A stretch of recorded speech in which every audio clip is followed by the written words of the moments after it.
All right, y'all. I just realized I just recorded a full episode of everything that's gone down.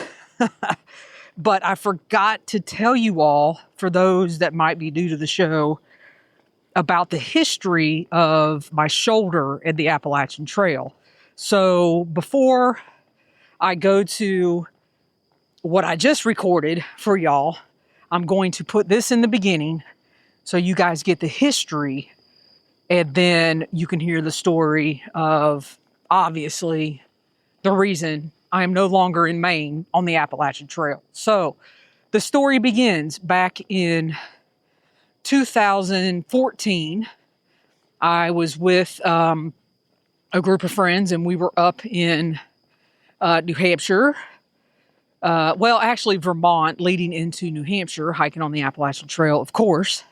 And at this time, I was working still on the first completion of the AT, and it was the morning that we were going to go up Mount Moosilauke. Beautiful morning, yada, yada. And there were a group of us hiking south and a group of us hiking north, and we were actually just doing like a key swap with cars. That way we could still slack pack and all the things. So that morning, going up Moosilauke, I slipped on a slab, fell back into a tree, and my arm came out. That was the very first time. I thought I had broken my collarbone, but it was a dislocation, and there's a whole story with that. I could do a whole episode on that. So that was 2014. Came home, went through the rehab, all the things. Next summer, 2015, back out on the Appalachian Trail again, and I had been pretty much hiking all summer. And when we got up to the area to go up Mount Moosilauke, the night before, we had stayed in a town at a bed and breakfast or something. I can't remember. I can't even remember the name of the town at this point. And I thought I would never forget that. And that morning was carrying a suitcase, and morning, and my arm came out. So here we are. 2014 comes out for the first time. 2015 comes out, have to go home, do all the things. And I actually ended up having surgery that fall. I had a labrum repair to the cartilage. Nothing was wrong with my rotator cuff or any of the ligaments. The cartilage had just torn from, the shoulder coming out for a second time. Went and had that surgery, did all the rehab, blah, blah, blah. Everything was fine. Went several years. Didn't even think about my shoulder anymore. And in the fall of 2022, I was working out with a friend of mine and had just reached up my arm up against the wall, and the shoulder came out. So that was the third time, but not on the AT. So the first time was on the AT. The second time was near the AT in New Hampshire. The third time was working out with a friend of mine. And then this year is the fourth time on the Appalachian Trail. So I have a history with this shoulder. But as you all are going to hear in this Ripley's Believe It or Not episode, that I am calling it because it's still hard for me to believe. What you all are going to hear is the story of how my shoulder came out for a fourth time on the Appalachian Trail. So here is the beginning of the original episode. I just kind of wanted to give you guys a history, and here we go. All right, y'all. Welcome back to the podcast, and welcome to a crazy story time episode that I am currently living in. I am actually coming to you from my local nature preserve. Yes, I said my local nature preserve here in Charlotte, North Carolina, because y'all, I feel like I have been living over the past week and a half inside of a Ripley's Believe It or Not episode. And if you guys remember that show, it was like somebody told a story And then you had to decide if you believed the story or not. But this one, you can believe it because it is true. And let's just go ahead and get into the story. I believe the last episode that I put out, we were headed out of Shenandoah National Park. We had just spent 3 days in the park, hiking, enjoying, and I had some of the 3 best days of hiking that I've had in quite some time. The temperatures were great. My legs felt good.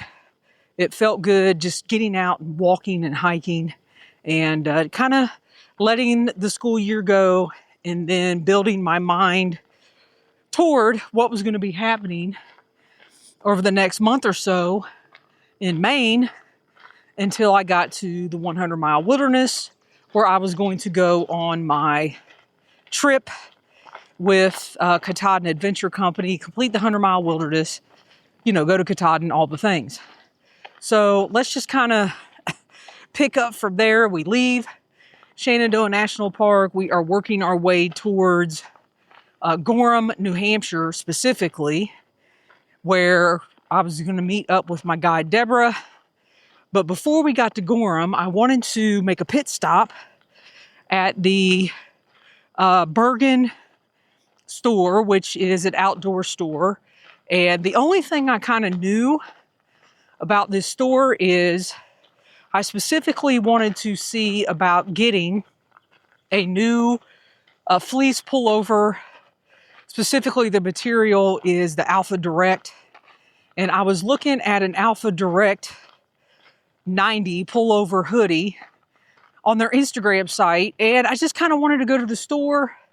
It was going to be a good pit stop for the day before we got to Gorham that afternoon.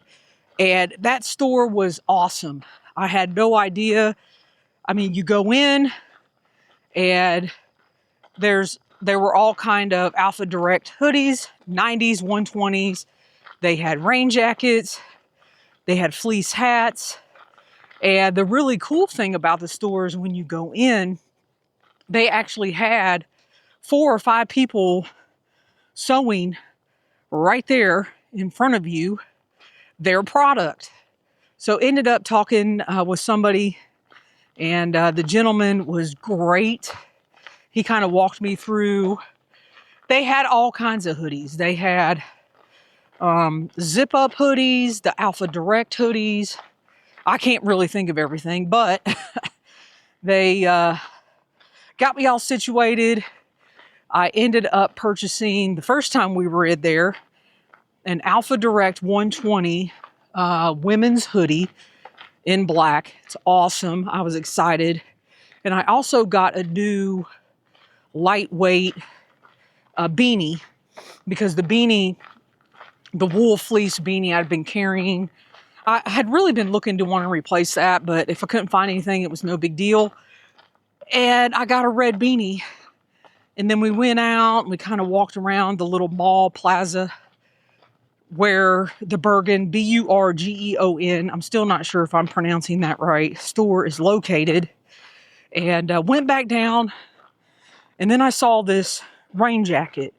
And I was like, that is a really nice rain jacket. And a different guy came over and he starts explaining the rain jacket to me. And he's like, this is 100% waterproof. And I was like, what? No rain jacket is 100% waterproof. And it had the pit zips and all the things. And I tried it on, and y'all, it was like they had perfectly sewed this thing for me. So second purchase was the rain jacket. So I was extremely happy. Got the rain jacket. It was a little bit heavier too. And it was perfect for down here would be fall, winter temperatures. Up there, any time of year temperatures. Because as you all know, in New Hampshire and Maine, the weather can change. And I've always wanted a little bit better rain jacket for that purpose. So got the rain jacket, got the beanie, got the Alpha Direct 120 hoodie, which I was very excited about because I am a really cold sleeper. And I thought, oh my gosh, this hoodie is going to be perfect.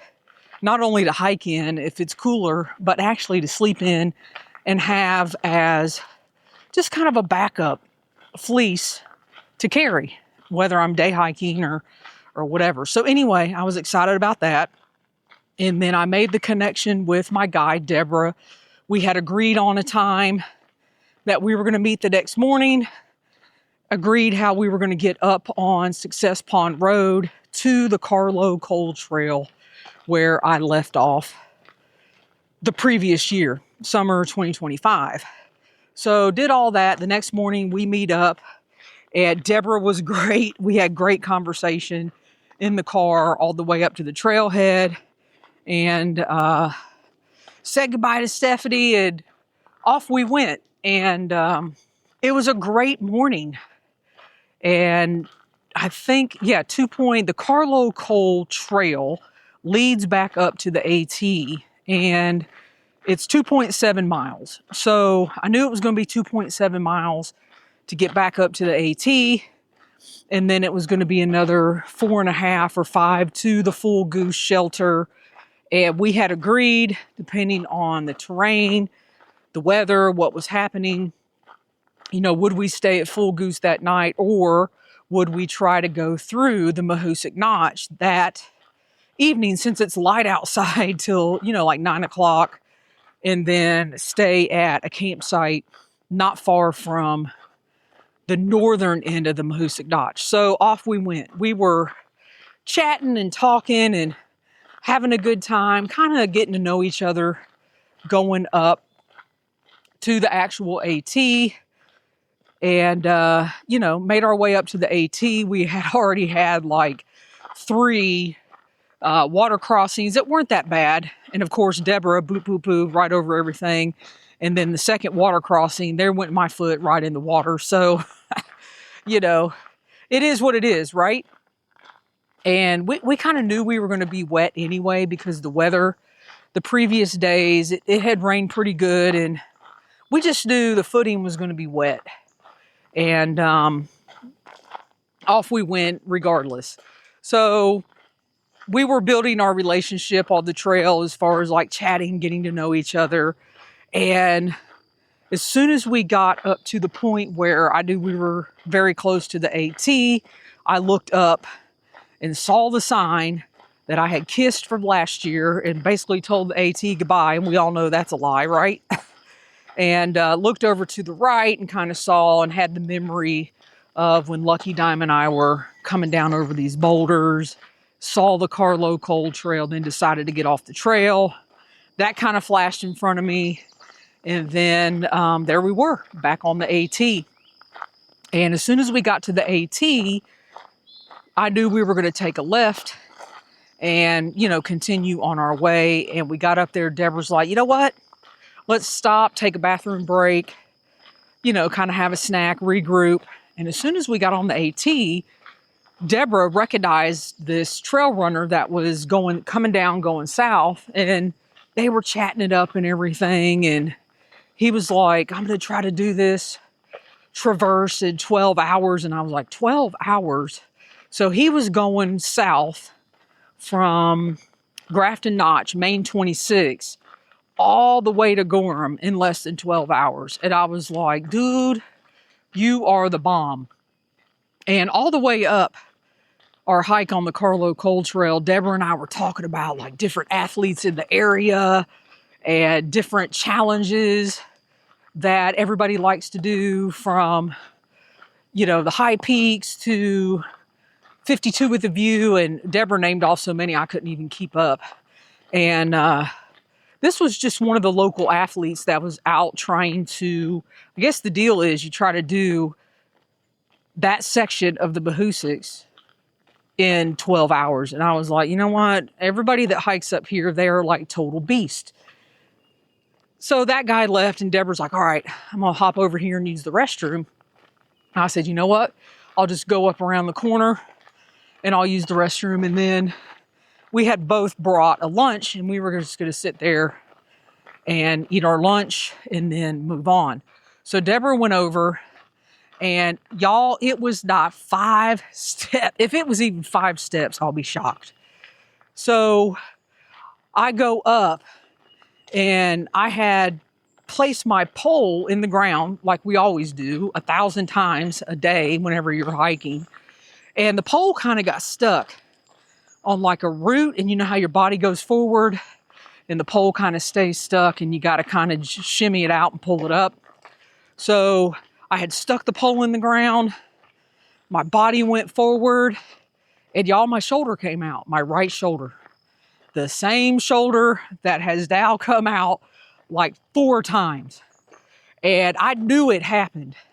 And it kind of shocked me at first. And I was like, oh my God, is my shoulder out?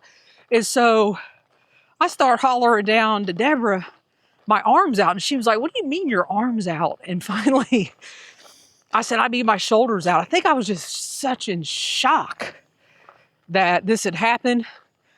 No fall, no anything. Y'all, I had put my pole down, and I guess the force of my weight moving forward and the pole being stuck, it just popped out. And y'all, Deborah went into, total action mode. It was crazy. I just kept saying, we got to get out of here. You know, I got to get down off this trail, and everything just kept flashing in my mind. And Deborah was like, look, let me see what this looks like. So we got my pack off, and everything moved out of the way so she could take a look. And she was like, I could tell on her face. She was like, it's definitely out. But we're close enough to it, to get out of here that we don't have to try to put this back in. But I'm going to try to make you as comfortable as possible. And I just kept thinking, okay, we got to get out of here. So literally, Deborah opens my pack and she's like, let's see what we got to use. So she opens my pack, and while she's doing that, there's these 3 guys coming down the trail, and they were out for a day hike, and they kind of waited, and we were chatting, and Deborah got my rain fly, my rain pants, and my actual tent. And the guys were like, oh no, let us take your pack down. Whatever help you need, we can kind of make that happen. And just kind of go from there. So Deborah wraps my arm up in my tent, makes a sling in the rain fly. So she makes a sling out of the rain fly. Then she takes the tent body and she kind of tucks it up underneath my arm, which is now on a 90-degree angle. And then takes my rain pants and somehow wraps it all together. And my arm is not moving. And she was like, all right, we're going to take our time. And I just kept thinking about, y'all, those water crossings that we had just come over. And I was like, oh my God, we got to go back through the water crossings. We got to go 2.7 miles back down the trail. We got to get a hold of Stephanie so she can come back and get us. And this is like a whole thing. She was like, don't worry about it. I'll get a hold of Stephanie. We'll just do what we got to do. So I think she told me it took us just under an hour and a half to get up there. And y'all, by the time we had gotten back down to the road, or the Success Pond Road, where Stephanie could come get us, it was 3 hours. And Deborah was awesome. At one point, I knew I was going to get down, and I just put it in my mind that it doesn't matter how much this hurts, you got to get out of here. And at one point, I got pretty dizzy and was seeing stars, and I really just wanted to close my eyes and go to sleep. And Deborah was like, nope, here we go. And literally, we're like holding hands down the trail. And she just kept saying, all right, hold my hand, let's get through this. Hold my hand, let's go to the next one.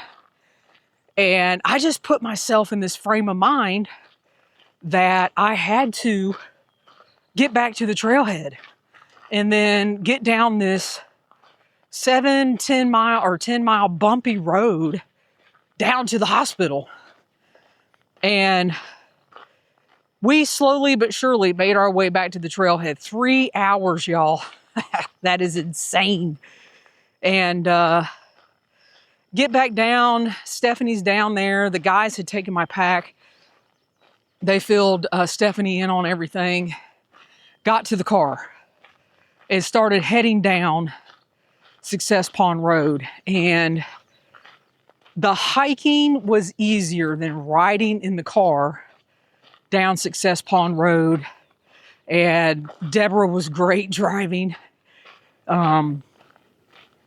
She got us down to the hospital. There was one point, like, I just couldn't hold it together anymore in the car. I think I fell asleep. Stephanie said I fell asleep. It wasn't for long, and they woke me back up, and I just started crying. I was like, y'all, I can't take this pain anymore. And then the whole thing just kind of flashed in front of me. And needless to say, we made it down to the hospital, and that was a whole other ordeal at the hospital. Everybody there was absolutely awesome. And by the time I had gotten there, I think my arm had been out 4 or 5 hours. And when I told the doctor that was asking me questions, I could tell in his eyes, he was looking at me like, that's not good. And in fact, I had told him, I said, oh, you're scaring me. And he was like, I'm scaring you. I could just tell in his eyes, wasn't good. So meanwhile, at the hospital, after you get all checked in and go through all that madness, they gave me up my nose fentanyl, I guess to take the pain away. And I just remember like that going up my nose. It was so nasty and it was going down my throat. And the doctor was like, just keep swallowing it. So I did that, and they tried their best to get me comfortable. And I just could not have my arm in any other position except like a certain position. And Stephanie ended up holding my arm in that certain position for I don't even know how long. So Stephanie was in the emergency room with me. Deborah was out in the waiting room. And I was like, oh my God, how is all of this happening? Anyway, the doctor comes back in, and he's like, how's your pain? Blah, blah, blah. I said, it's horrible. And he was like, still? And I said, it didn't even change. I can't remember. Yeah, I think that's when they gave me the second fentanyl up my nose. And then I started feeling sick. So she gave me something for nausea. She put it underneath my tongue. Can't remember the name of it. Anyway, all that was going in. And then they finally, 3 or 4 different times, attempted to put my arm back in. And I think just because my muscles and me being tense and everything that had happened, it just wasn't going back in. So he came back in and said, listen, we've called the anesthesiologist that is on call, and they'll be here, and we're just going to have to put you under for, just so you'll relax and we can get your arm to relax and get it put back in. And I think that anesthesiologist was there in like 5 minutes. She came in, kind of took control of everything, told me all the medicines they were going to be putting in my body, asked me if I had any all the things, allergies, whatever. And at this point, I was like, do what you got to do, because this arm's got to go back in. So meanwhile, Stephanie was taking Deborah so Stephanie could get the van, and Deborah her car, and all this other stuff was going on, which I'm very thankful and grateful for. And I sent Stephanie a text and said, they're going to have to put me out. They just can't get this arm back in. So anyway, all that happens. And finally I wake up and my arm's back in. And oh God, I never felt so better in my life. And doctor comes in. He's like, look, here's your paperwork, blah, blah, blah, blah, blah. We recommend that you see your ortho doctor right away, even tomorrow. And I was like, listen, I live in Charlotte, North Carolina. It's not going to be tomorrow. And I said, as soon as I get home, I'll go see my ortho and then kind of go from there. And y'all, I was just totally freaked out, exhausted, hadn't eaten anything, since, I didn't even eat my lunch. And the crazy thing is, up on the trail, Deborah and I had stopped to use the restroom, and I never even used the restroom until I don't know, it was 8 o'clock that night, just because everything that was going on. And finally used the restroom, got situated, got out of the hospital, discharge papers, all the things. And then it was well, now what? So we spent 3 days getting home. Meanwhile, I had reached out to my PT, Dr. Matt Tracy, who's been on the podcast, told him what happened, asked him if he had a doctor, specifically and Matt's specialty is shoulder. So I knew he had somebody. And next thing I know, Matt had sent the doctor a text. I went on the website, made an appointment, and I just knew I was going straight to surgery. Everything was ripped and torn and crunched, and, a year of recovery. I had all these things in my mind, and got home, went to the ortho appointment, and the doctor, he actually surprised me. He was like, your shoulder is strong for what just happened. And he did all these tests and this and that. And he's like, nah, based on your strength and everything that's going on, I highly doubt your rotator cuff is torn. He said, what I think this was a freak accident. And he said that pole had to have lined up right there on that root and your body weight. He said, we couldn't get your shoulder out right now. If we wanted to, it would take a lot of effort. And I was kind of shocked. And he was like, I feel as though in the next couple weeks, your arm you're going to feel normal. And he said, I don't recommend anything. He said, based on your strength and the positions that you're able to put your arm in, you just have a shoulder that, it's just going to come out based on your history if X, Y, Z happens and the stars align. And he's like, there's nothing to be afraid of. You don't need to wear a sling. You can go walking if you want to. And he recommended some therapy with Matt for the next few weeks. And y'all, that's kind of where we are. So I am back walking at my local nature preserve. I am going to see Matt for therapy. I've already got exercises I've been working on. And like I said, I feel like I am in some crazy Ripley's Believe It or Not episode. Quite honestly, the summer has just started and I'm like, oh my gosh, what in the world? I've already been to Maine and back. My shoulders come out in some crazy incident that you couldn't align the stars perfectly yourself if you wanted to. And, here we are. So one of the things that I had to do is I reached out to Katahdin Adventure Co. and let them know what happened. And Cody, the gentleman that owns that adventure company, along with the hostel there in Millinocket, he's like, no problem. We understand. We'll put you on July 2027. So as of right now, I am on the July 2027 trip to go through the 100-mile wilderness and go up to Katahdin. So that is the story. I have probably missed many, many details, but for what I can remember right now, that is the gist of the story. Back home, and oddly enough, I am okay with being back home and resting and just going through whatever is supposed to happen with this, getting my arm stronger. And y'all, there is a lot of summer left.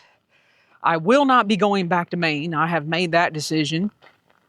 Don't think that would be the safest thing right now, considering the terrain and everything. So, and just kind of getting through everything that happened. I hate to use the word trauma, but I mean, it was actually a trauma. So getting through that and morning and just kind of going through and working through the process of whatever you want to call this. So the summer's not over. I've got a couple ideas on once I get through 3 or 4 weeks of therapies. There's still a good amount of summer left. There's still just some fun hiking that I want to do. And when it gets to that point, I'll probably take y'all with me. So, such a crazy adventure so far to summer 2026. I might be down, but I'm not out. And, you know, I thought I was going to come home and be like totally depressed. And, oh my gosh, my life is over. I wasn't able to finish the Appalachian Trail this summer. You know, all the things that I've experienced in my brain and emotions in the past. And that has just not been the case.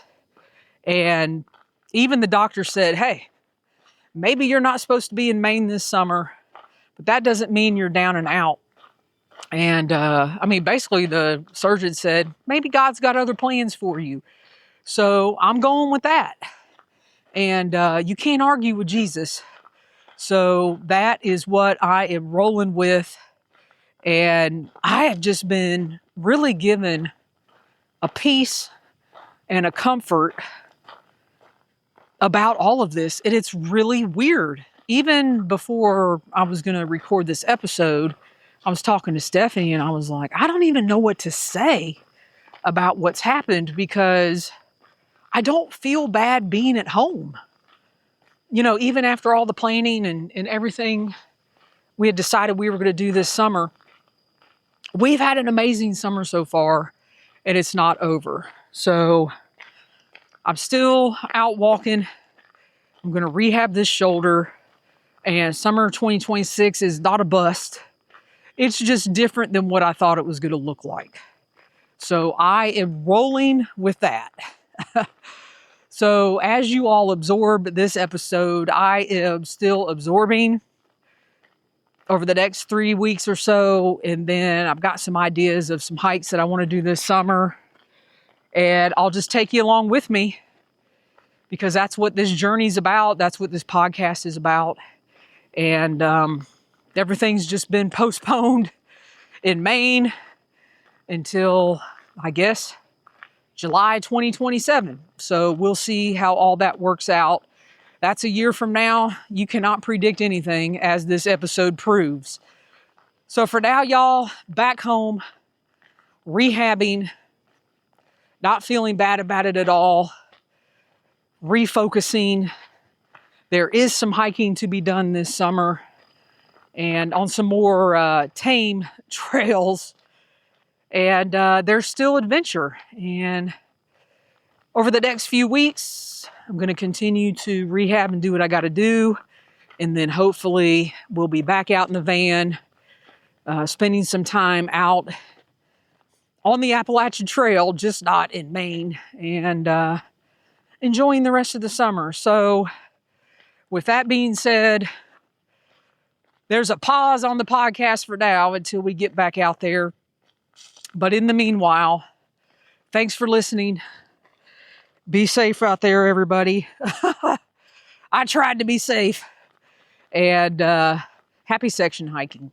All right, y'all. Apparently, I did not get out everything I wanted to say. I'm actually in the truck driving home from the park. And I keep remembering little tidbits of things that happened. And I thought this was absolutely hilarious in the hospital. The nurse, which she was absolutely wonderful. She kept, every time they would, give me more fentanyl or whatever medicine they were giving me, she kept putting the pulse ox on one of my fingers. And then when she would leave, I would take it off. It just irritated and agitated me. And she came back in and she's like, you got to keep this on. And I put it back on, and I guess she was taking my vitals. And then out of the corner around the corner by the bed, I hear her say, "You have some of the best vitals I have seen in a long time." And I just thought that was hilarious because there I was sitting there in utter pain and thinking my heart rate was through the roof. And just goes to show I'm in shape. I'm ready to go. All right, y'all.